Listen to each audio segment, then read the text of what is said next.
Sorry صاحب نے قومی اسمبلی کے اسپیکر کی نشست پر بیٹھ کر دھجیاں اڑائی تھیں، یا یہ اس آئین کی بات کرتے ہیں کہ جو جب وہ وقت آیا تھا کہ جس وقت آپ کو یاد ہوگا کہ جب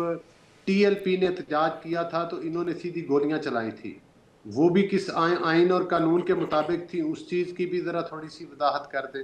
تو میں سمجھتا ہوں کہ دیکھیں پولیٹیکل پارٹیز جو ہوتی ہیں وہ اپنا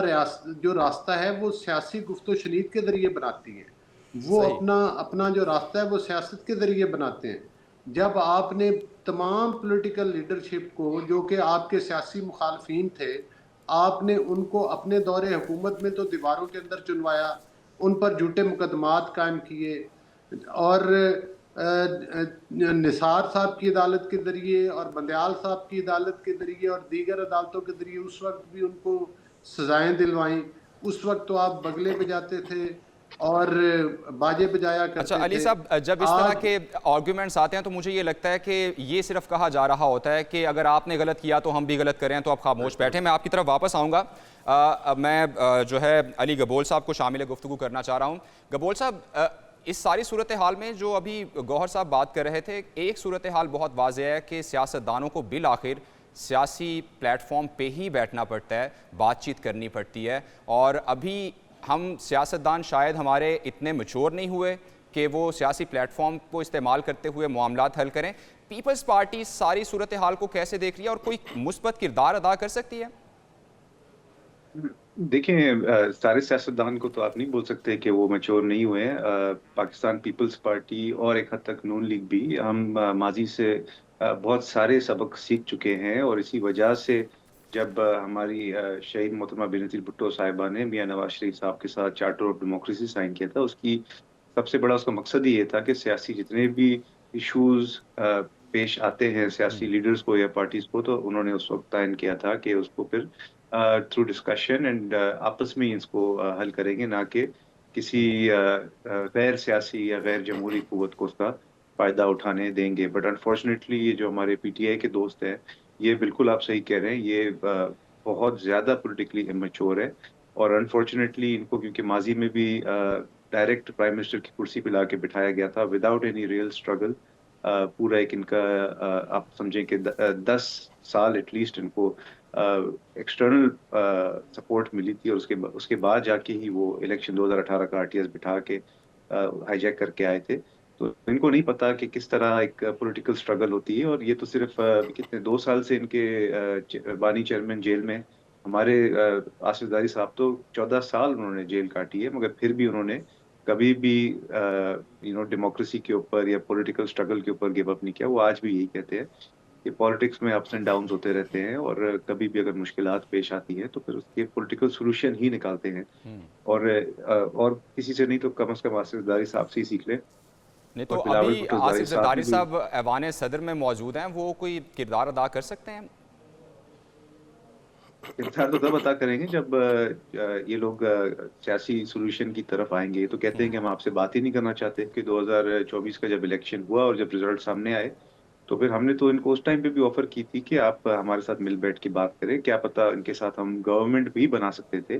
بٹ انہوں نے تو بولا کہ نہیں، ہمارے بانی چیئرمین کو آپ بنی گالا منتقل کریں، اس کے بعد چلیں یہ احمد اویس صاحب سے پوچھ لیتے ہیں۔ احمد صاحب، یہ تو بہرحال آپ بھی سمجھتے ہوں گے اس چیز کو، آپ سینئر سیاستدان ہیں، کہ سیاستدانوں کو سیاستدانوں سے ہی بات کرنی پڑتی ہے الٹیمیٹلی۔ اب جیسے نادر گبول صاحب بھی کہہ رہے ہیں کہ آپ کو انہوں نے آفر بھی کی، آپ تب گورنمنٹ بھی بنا سکتے تھے، آپ کیوں نہیں ان لوگوں کے ساتھ مل بیٹھتے؟ ابھی حالیہ دنوں میں ہم نے یہ دیکھا KP میں جب سینٹ کا الیکشن تھا، وہاں پہ اگر بات چیت ہو سکتی ہے تو اوورآل سارے مسائل سامنے لے کے بیٹھیں، میز پہ بیٹھیں، مسائل حل کریں۔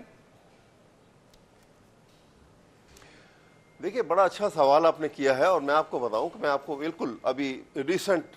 جو معاملات گزرے ہیں انہی کے حوالے سے بات کروں گا، تاکہ نہ سمجھنے میں دقت آئے گی اور نہ یہ ہوگا کیونکہ میں نے اپنے پاس سے کوئی بات کہہ دی۔ جی پلیز۔ PTI نے کبھی بھی کوئی آفر کو آؤٹ رائٹلی اس کو رد نہیں کیا۔ میں کو بہت بڑی مثال دینے لگا ہوں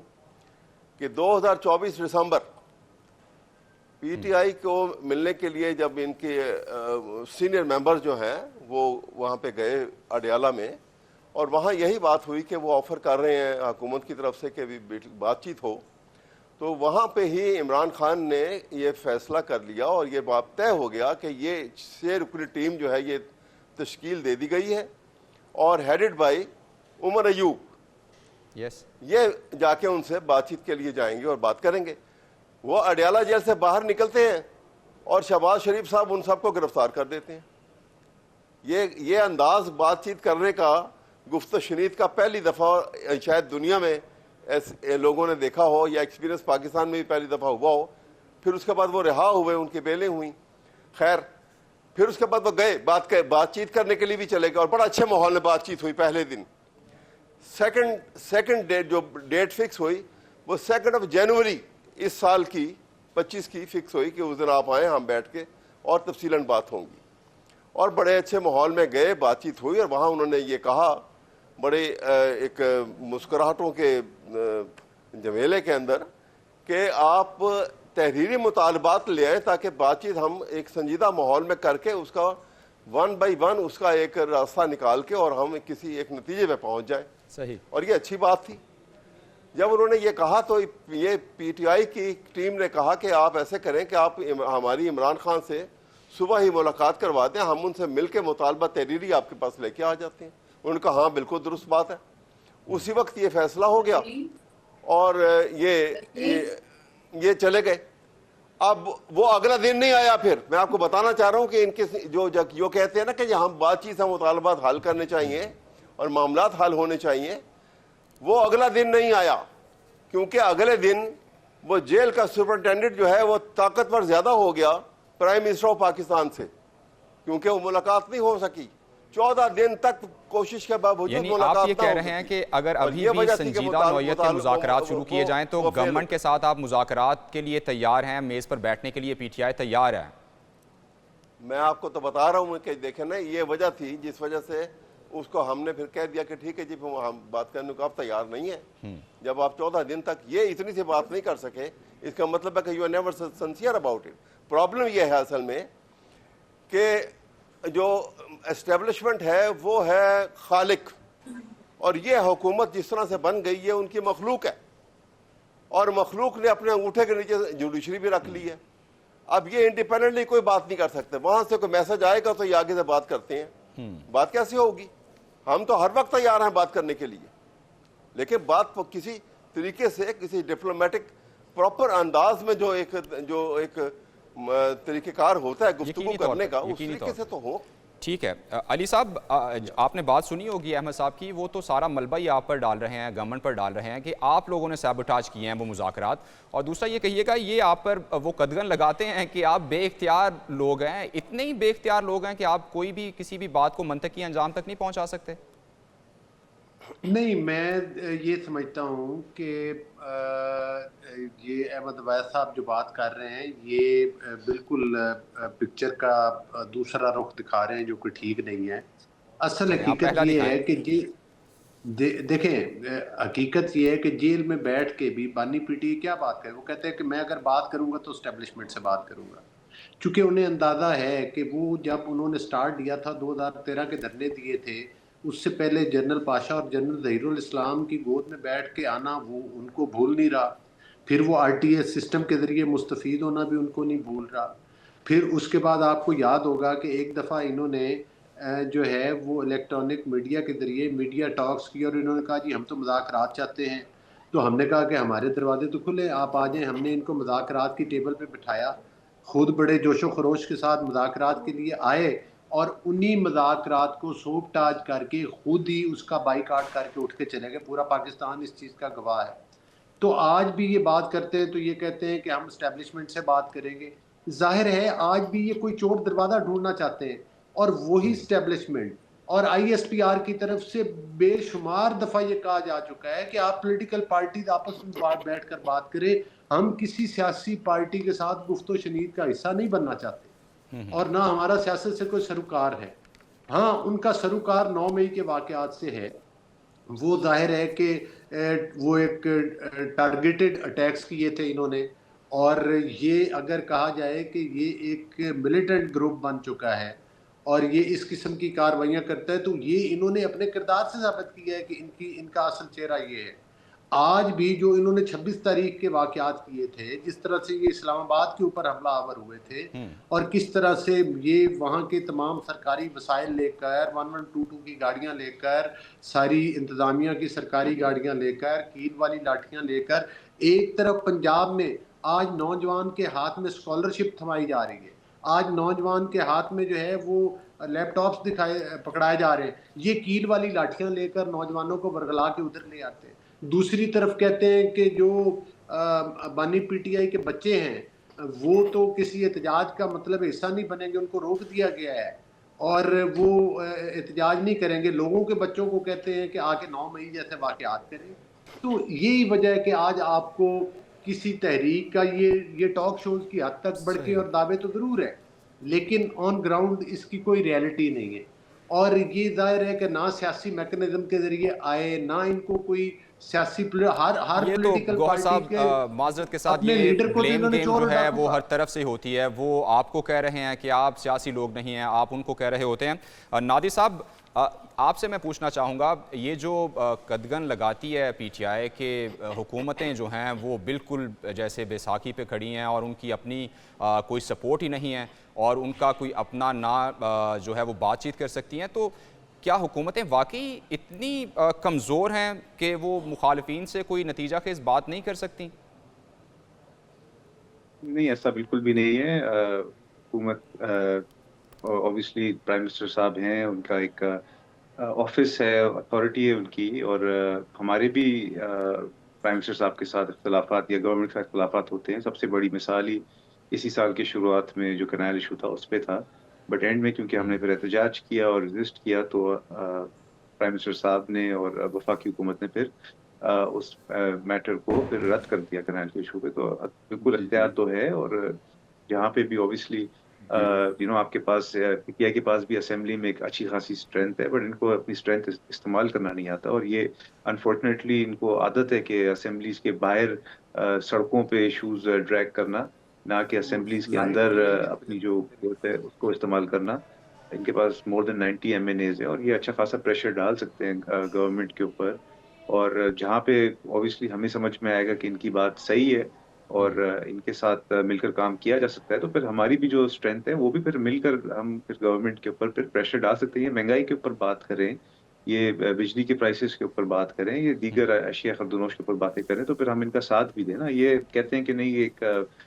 مجرم ہے، مجرم کو آپ جیل کی سلاخوں سے نکال کر گھر بٹھا دو، پھر تو پاکستان میں تمام جیلز پھر آپ خالی کر دیں، جتنے بھی جیلز کے اندر مجرم بیٹھے ہوئے ہیں، اور کسی نے اگر چوری کی ہے، کسی نے اگر قتل کیا ہے، سب کو آپ پھر جیلوں سے نکال کر تھرو پریشر، تھرو اسٹریٹ، ہر جو گنڈا ہوتا ہے یا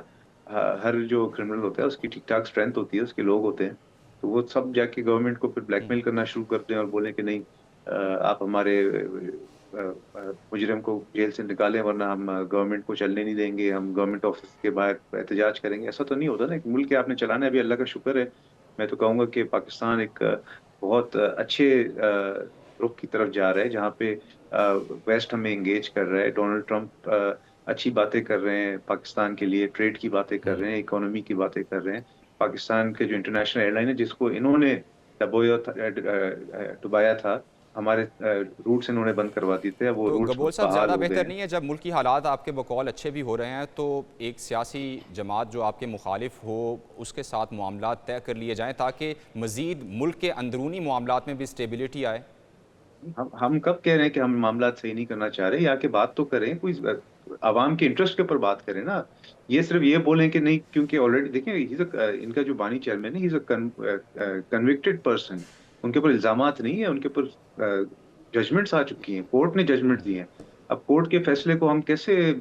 رد کر سکتے ہیں؟ اس کا ایک الگ پروسیس ہوتا ہے اپیلز کا، اگر ان کو اتنا ہی یقین ہے کہ وہ بے گناہ ہے تو جائیں سپریم کورٹ میں اپیلوں کی لائن لگا دیں،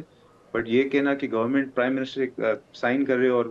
جیل انتظامیہ کو احکامات جاری کرے کہ آپ پانی کو جیل سے نکال کے ڈائریکٹ سیدھا بنی گالہ منتقل کر دیں، ایسے تو نہیں ہو سکتا نا۔ کہ ایک قانون ہے اس ملک کے اندر، ایک آئین ہے، اور اس قانون اور آئین کے خلاف تو پرائم منسٹر بھی کچھ نہیں کر سکتا۔ اگر پرائم منسٹر کوئی بادشاہ ہوتا تو شاید آپ یہ اس سے امید کر سکتے تھے۔